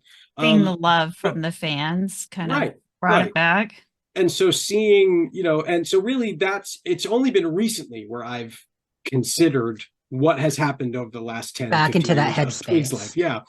And you know, so I did essentially at the end of the crowdfunding for my rent, everyone helping me, I drew a quick little drawing of Twig cheers with a newer Nuka-Cola bottle, and I put the sign on his back, you know, as if he's had it on him, and I put some scars on his head. And it's kind of fantastic, Zach. That was a fantastic illustration. Yeah. So I was just, you know, I just did a fun, but overall his armor was still sort of the armor from the end of season 2. It wasn't this updated version that I have now. But it was just something I was goofy, like, sure, if Twig was still around, he'd definitely be beat up. And we definitely went from assault rifle to pistol to melee by the end. So he was definitely a melee fighter at the end of the series. And that was really the extent of it. I was like, that's, you know, the closest I'll get to the next version of Twig. Until I realized I want to do another. Now you have that story. And so it was really, I think the choices we made for his look kind of do a little bit of that informing of where he's been, like what he's been through, but not to the point where it's 100% like that's a Deathclaw scratch or that's a blah. Like we don't know what gave him the scars on the face. In fact, technically, based on how the scars are, they're 2 different incidents that gave him his facial scars. It wasn't all the same incident. The scars up here on the forehead and crossing into the eyebrow are one thing, and then across the nose and across the cheek is technically a different thing. Which you have appliances for. Yeah, separate appliances. But like the reason, the lore, I don't have one yet. Oh, you don't even have a backstory for your own look? I have, well, here's the thing. I have ideas. I have vague ideas. I think ultimately what it's going to and supposed to get across is, even though he has these scars, he's obviously still alive. He's like he survived them. And that should be another indication of the luck side of Twig and how incredibly lucky he is that he's got slashed on his head and face twice, and both times didn't lose his eye or something, you know. Tried. So exactly. So the idea that you know, and ultimately it's half me keeping a half promise, because it's not the full promise. It's a half promise to Saoirse, who played Ben. She's transitioned. She no longer goes as Aaron. She goes as Saoirse. I promised her that if I ever did another Fallout thing, that I'd go full makeup, because she had to go through that. I was going to say, because she had to go through. So I was like, don't worry. If I ever do something else, I'll go full makeup. It's fine. So it's a half promise in that way, where I was like, well, I have to have some makeup. I have to do something. You have to. But obviously Twig is not ghoulified either, so I wasn't going to go that far.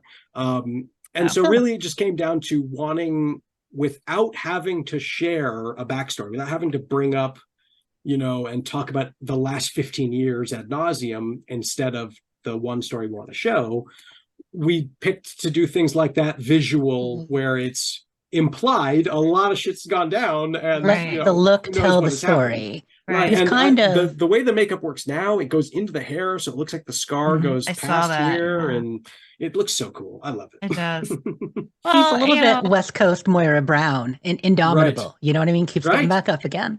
Exactly. I mean, I mean, his it's whole like, thing was obviously, always having nobody's high going to luck. come Yeah, through the wasteland unscathed. exactly. I mean, not That's just just the not weight possible. loss, which was just me physically normally losing weight over the last 10, 15 years.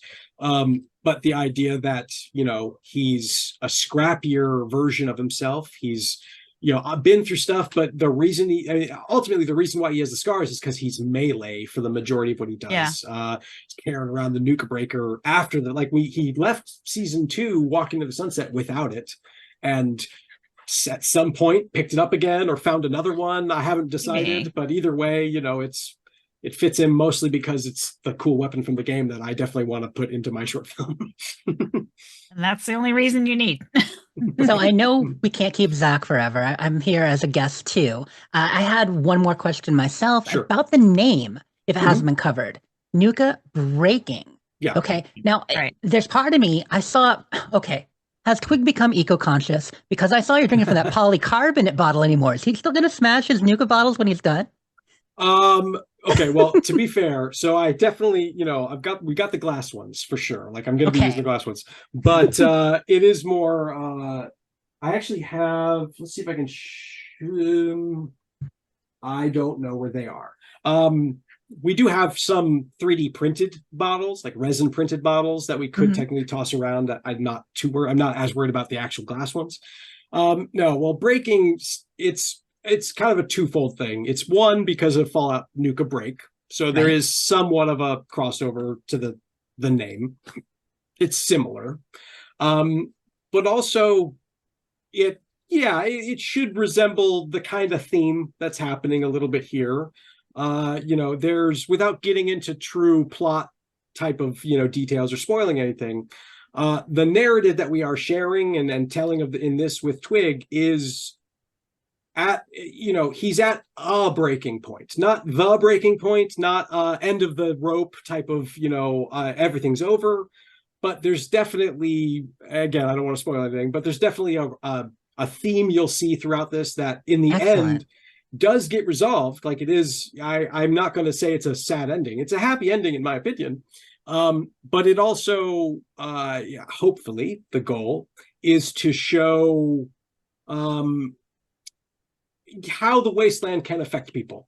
Really, it's how somebody who can be naive and super optimistic and super hopeful of people and the world and all this stuff, how something like that over time can really affect you. And especially somebody who went into that world with the handicap of a Pip-Boy and exiting the story we told in Nuka Break without one. Right.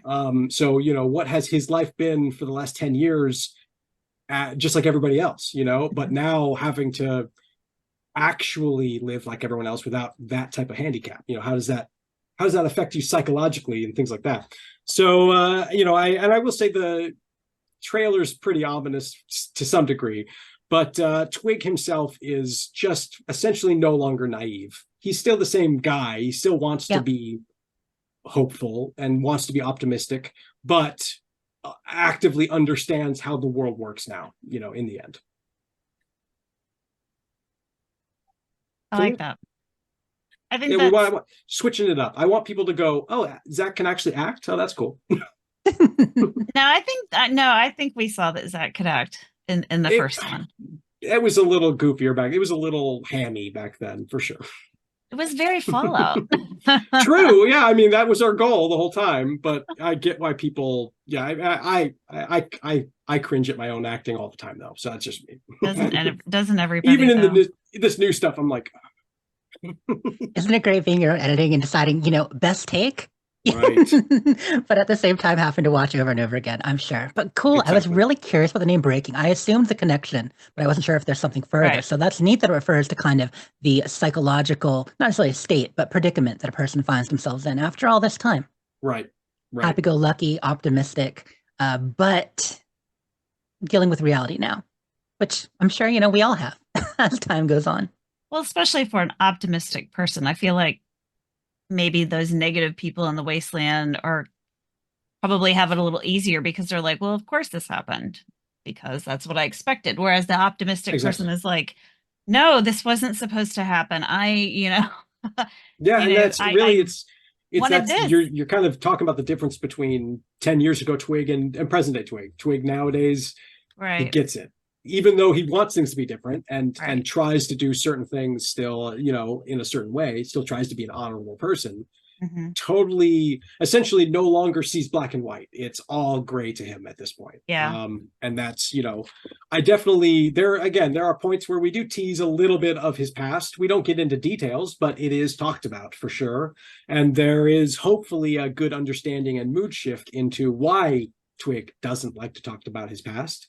And that, like I said earlier, has to do with what happens when you're the luckiest person in the room when something bad happens. You know, you get to experience that and walk away from it when no one else does. And collateral damage. The kind of open-ended, what has he been doing for the last 10 years? And, you know, how does that affect somebody when they are the only one to walk away from certain situations or unscathed or whatever? You know, either way, that's kind of been his thing. Even through the original web series, he was super lucky. Everything he got shot, fell down a cliff, and yet still survived, and all this stuff.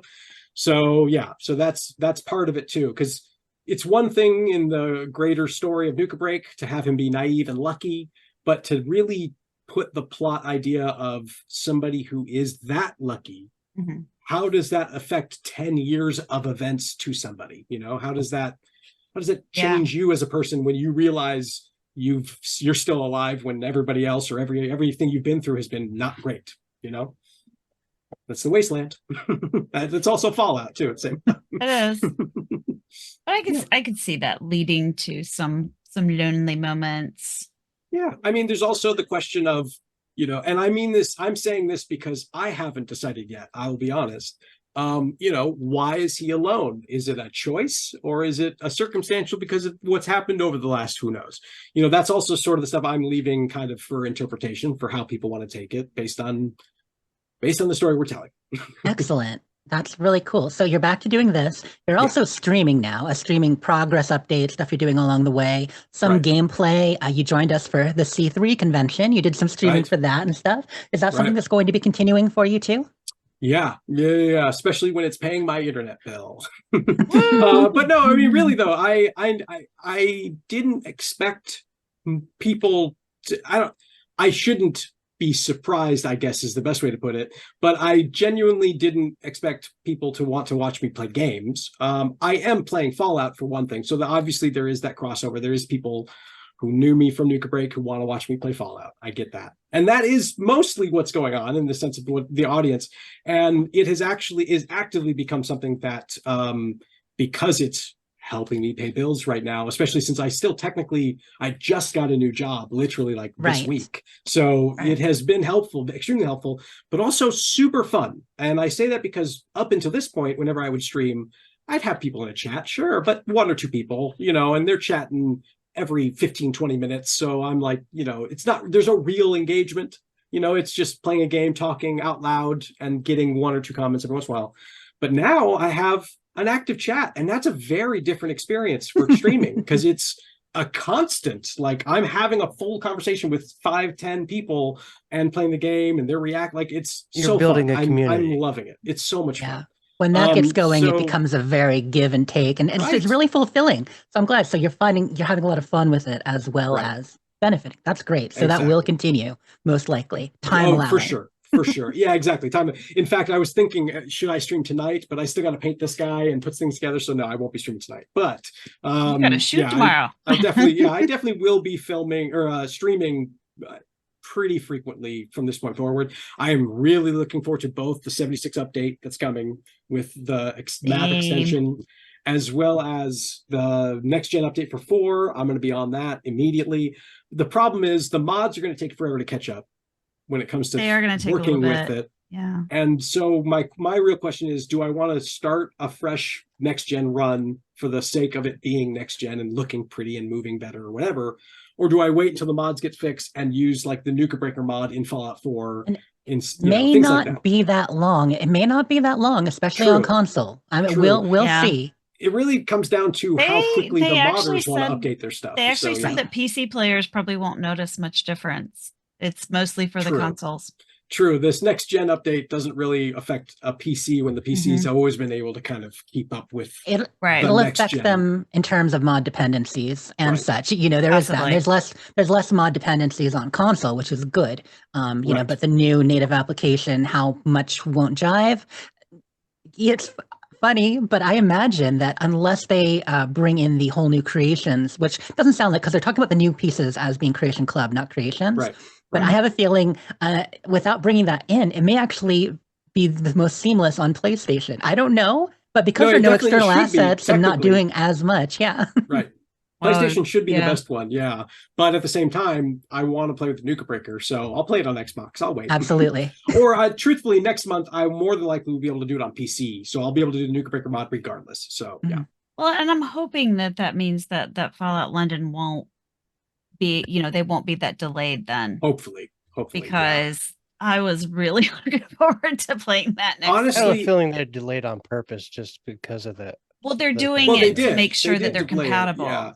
But they don't want to release their mod and then have it break with the update. It's so interesting because, like, we know for a fact people got hired at Bethesda to work on Fallout games from the London team. Yeah, they brought Stephanie over and several other members of the team. For them Why to didn't announce, they tell them?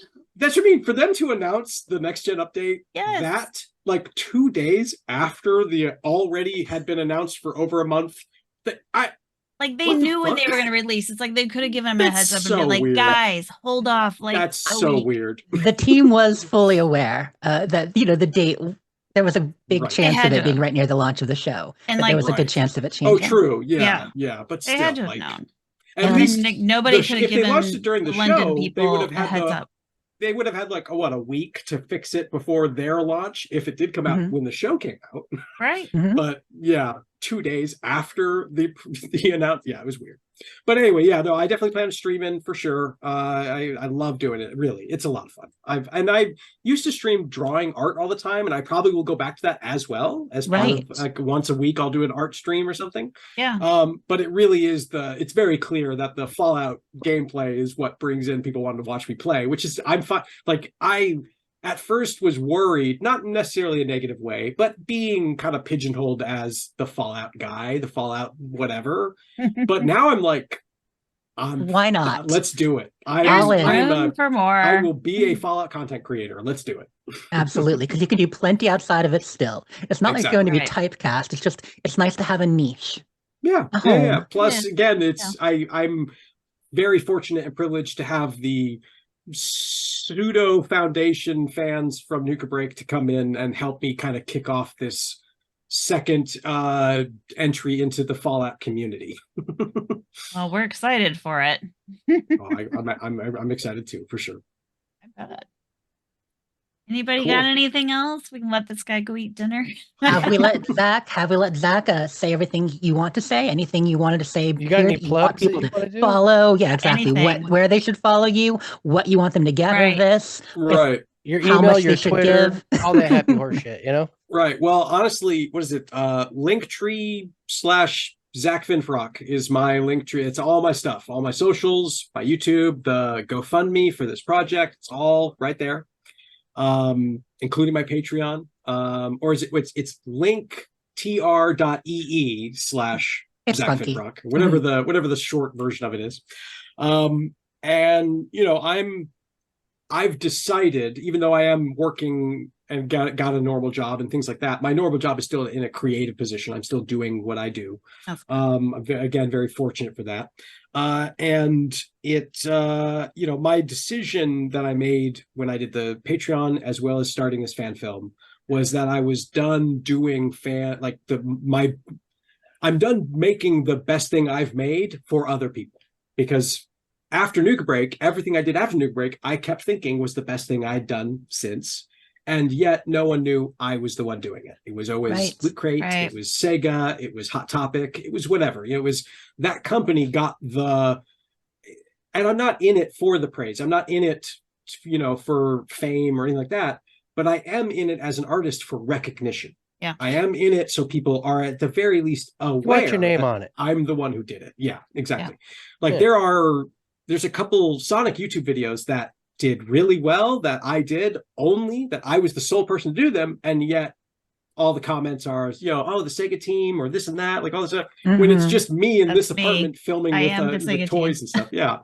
So, I think really my main focus this year in general is to just start doing stuff for myself again, doing things I want to do for me. And that starts with a new Fallout short film. So glad. I'm so getting glad your name you out can. there for whatever you do. That's awesome. I mean, that is not a bad goal. I mean, I missed out building the Fallout reputation before all of the, South by Southwest and all the screenings, all the stuff for season 1 of Fallout TV show. But hey, who knows? Maybe season 2, they're not going to do another Philly, but we'll see. You're going to be ready. Hopefully, even if it's just promoting it and talking about it, maybe seeing a screening first episode of season 2, that'll be great. That'd be fun. So yeah. All right, guys. Well, I think that's going to wrap it up for the stream. You guys have a wonderful night, and maybe we can get Zack come and visit us again. Maybe just not necessarily for his podcast or what he's got going on, but just to hang out with us and talk about stupid Fallout stuff. Stupid Fallout stuff. There's no stupid Fallout stuff. There's plenty of stupid definitely Fallout some stuff. stupid stuff. Plenty of stupid There's Fallout. definitely some. Even I can admit there's plenty. Yeah. There's not. I don't want to say plenty. There's some. Hey, you could probably play 20 questions with us when we do our game show. Oh my stuff, like gosh! Yeah, you'll Jeopardy. have to join one of our game shows. Yeah, I'm we'll down. be doing one of those. Anytime, guys. Anytime. Absolutely. Family Feud. All right, guys. Say goodnight. Thank you Bye-bye. so much Good for night. coming. Thanks so much for inviting me back. Have a great one, y'all. Thanks, Jeff. This podcast is part of the Robots Radio Rocket Club, a program designed to help all podcasts reach their full potential. For information about joining the Robots Radio Rocket Club, check out robotsradio.net.